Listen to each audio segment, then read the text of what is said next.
नमस्कार. स्वराज्य मराठीमध्ये आपले स्वागत. पाहूया सविस्तर बातमी. भारतीय जनता पार्टीचे महाराष्ट्राचे प्रदेशाध्यक्ष ज्यांनी प्रदेशाध्यक्ष पदाचा कार्यभार स्वीकारल्यानंतर महाराष्ट्रामध्ये प्रत्येक जिल्ह्यामध्ये झंझावाती दौरे सुरू केलेत आणि आज सांगलीचा पहिला दौरा करण्याकरता आलेले. माझे खऱ्या अर्थानं या सर्व प्रक्रियेमध्ये माझ्या पाठीशी भक्कमपणे राहिलेले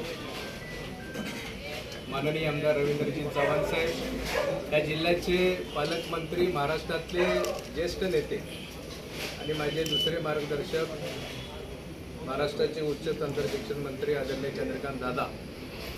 आणि काँग्रेसमध्ये ज्यावेळी आम्ही एकत्र काम करत होतो त्यावेळीपासून माझे मित्र असलेले आणि ते 2019लाच भाजपमध्ये गेल्यामुळं मला भाजप काय आहे हे प्रेमानं मित्रत्वाच्या नात्यानं समजून सांगणारे आणि या होणाऱ्या प्रवेशासाठीही मला साथ देणारे या राज्याचे ग्रामविकास मंत्री माननीय आमदार जयकुमारजी गोरेसाहेब, आमदार खाडेसाहेब, माननीय या ठिकाणी असलेले महामंत्री डॉक्टर राजीवजी पांडे, दुसरे महामंत्री नटरंगी देशपांडे, समित कदम, प्रकाश जंग, दिनकर तात्या, दीपक शर्मा, माननीय अनिताताई, या ठिकाणी उपस्थित असलेले शेखर इनामदार आणि उपस्थित सर्व, विशेषतः तिथं असणारे सांगली जिल्हा मध्यवर्ती बँकेचे माजी उपाध्यक्ष आणि 78 पासून गुलाबराव पाटील साहेबांचे मी ज्यावेळी काँग्रेसमध्ये प्रवेश केला त्यावेळीपासून असणारे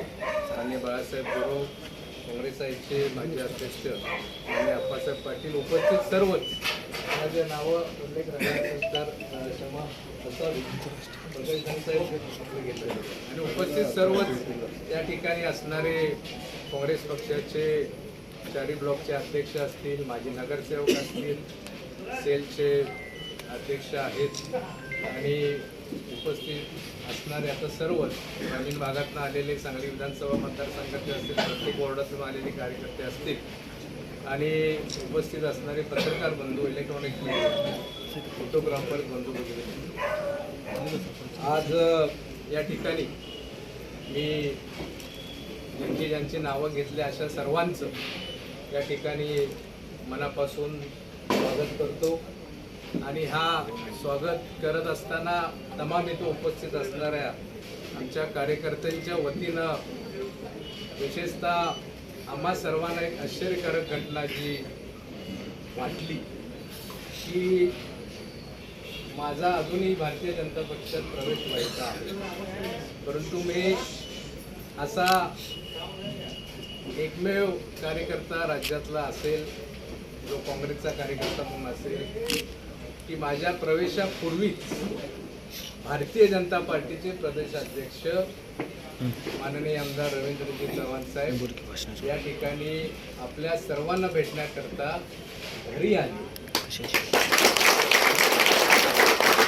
त्याचबरोबर आदरणीय दादा असतील, माझे मित्र जयकुमारजी गोरेसाहेब आहेत, हे सगळेजण आज या ठिकाणी पृथ्वीराज पाटलांनी भारतीय जनता पार्टीमध्ये प्रवेश केलाच पाहिजे या आग्रहासाठी इथं आले आणि आमच्या महाराष्ट्राचे नेते सन्माननीय माननीय मुख्यमंत्री आमदार देवेंद्रजी फडणवीस साहेबांचे त्यांनी संपर्क साधतायत.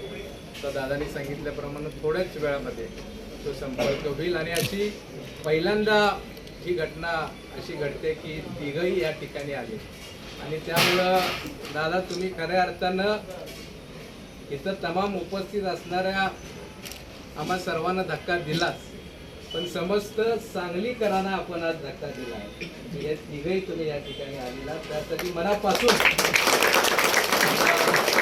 सर्वांचं या ठिकाणी स्वागत करतो. जास्त बोलत नाही आणि या ठिकाणी मी माननीय त्या देशाचे पंतप्रधान नरेंद्रजी मोदी साहेब, या राज्याचे कर्तबगार मुख्यमंत्री माननीय देवेंद्रजी फडणवीस साहेब या राज्याचे भाजपचे प्रदेश अध्यक्ष माननीय रवींद्रजी चव्हाण साहेब, माननीय चंद्रकांत दादा, जयकुमारजी गोरे या सर्वांवर विश्वास ठेवून तुम्ही ठेवलेला आहे ना, तर तुम्हा आम्हांचा सर्वांनी ह्या नेतृत्वावर आपण विश्वास ठेवूया आणि यांच्या उपस्थितीमध्ये मी या ठिकाणी जाहीर करतो की माझ्या तमाम हजारो कार्यकर्त्यांसह पदाधिकाऱ्यांसह आम्ही सर्वजण भारतीय जनता पार्टीमध्ये जाहीरपणे प्रवेश करणार.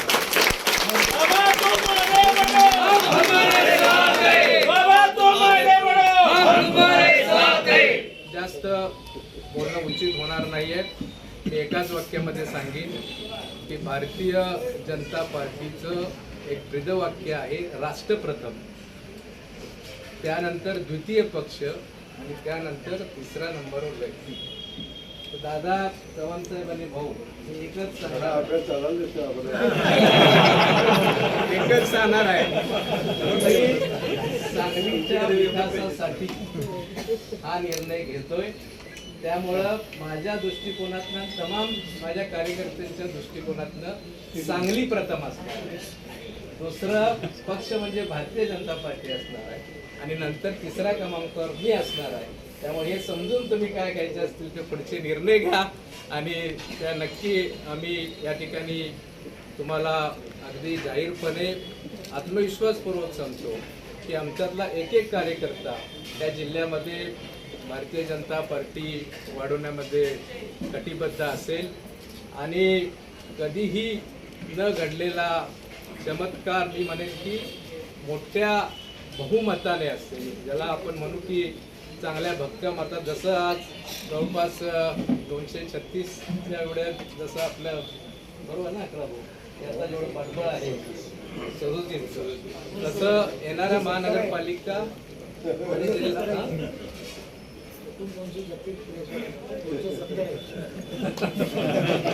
येणाऱ्या महानगरपालिका आणि जिल्हा परिषदेमध्ये देखील आपल्याला कुठेही बाहेरच्या नगरसेवकांचं, जिल्हा परिषदेच्या किंवा इतर कुठल्याही पक्षाचं मदत घ्यावी लागणार नाही.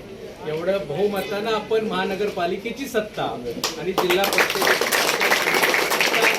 घेऊन तरच आपला प्रवेश हा खऱ्या अर्थानं सार्थक ठरेल अशी मी सर्वांना या ठिकाणी आव्हान आणि विनंती करतो. पुन्हा एकदा धन्यवाद. भारत माता की जय. भारत माता की जय. स्वराज्य मराठी, बातमी नाही जबाबदारी. चॅनलला लाईक करा, शेअर करा आणि सबस्क्राईब करा.